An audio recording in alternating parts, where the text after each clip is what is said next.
Salamat. Guys, tikman natin. Sarap. Sarap. Hi guys, and today's video ay magluluto tayo ngayon ng pansit. So, pakita ko sa inyo guys yung mga ingredients. Okay guys, so ang ingredients natin, ito yung adobo na atay or steak na nagawa ko, basta ganon. And we have yung may gulay na napansit sa palengke, halo-halo na siya. So, hinugasan ko na siya. And of course, yung pansit. So, let's start na. Lagyan natin ng oil. Ilagay muna natin yung sibuyas.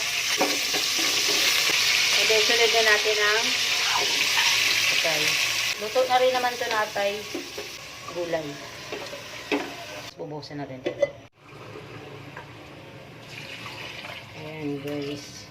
Chicken cubes. Lagyan natin ng paminta. Patis na lang guys. Kasi para mas masarap. So, ngayon naman guys, ilalagay na natin yung ating pansit. Ayan. Daming sahog niya na. So, yan guys, tikman natin. Okay, bigyan muna natin si Kuya Andy bago tayo kumain ng almusal. Tara. Lahatin natin. Salamat.